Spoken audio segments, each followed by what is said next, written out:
Cette photographie, diffusée dans la presse, va rapidement devenir le symbole du combat pour la paix.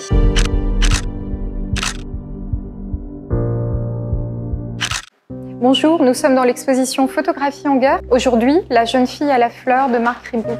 Marc Ribot est un photographe engagé. Il est parfaitement conscient des mouvements profonds de l'opinion américaine. Et le 21 octobre 1967, il réalise cette photographie au cours d'une manifestation qui réunit des dizaines de milliers de manifestants de tout âge, de toute origine, devant le Pentagone, donc citadelle de la puissance militaire américaine.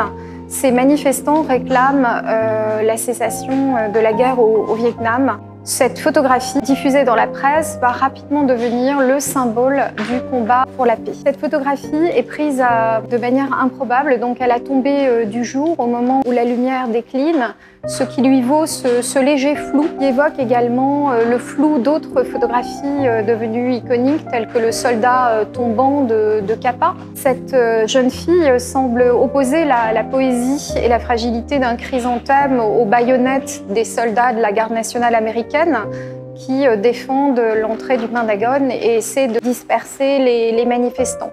Elle a une valeur de symbole par sa composition, son cadrage très rigoureux, qui fait que le visage du soldat, qui semble menacé de sa baïonnette, cette lycéenne, est invisible, tandis que celui du combat pour la paix, à travers la vulnérabilité de cette fleur derrière laquelle la jeune fille s'abrite, s'incarne à travers le visage d'une simple lycéenne. Donc c'est un symbole de la disproportion, du déséquilibre des forces en puissance, non seulement sur le front culturel et médiatique de la guerre du Vietnam à Washington, mais également possiblement sur le terrain. On peut aussi souligner la valeur symbolique de cette fleur de chrysanthème qui est associée au fleurissement des tombes et au souvenir des deuils des soldats tués sur le front à partir de la Première Guerre mondiale, mais qui est aussi un symbole très fort en Extrême-Orient, symbole d'immortalité, symbole de pouvoir souverain, et associé également dans l'inconscient collectif et dans la culture occidentale à la difficile rencontre entre l'Orient et l'Occident. On pense à Madame Butterfly de Puccini, mais aussi à Madame Chrysanthème.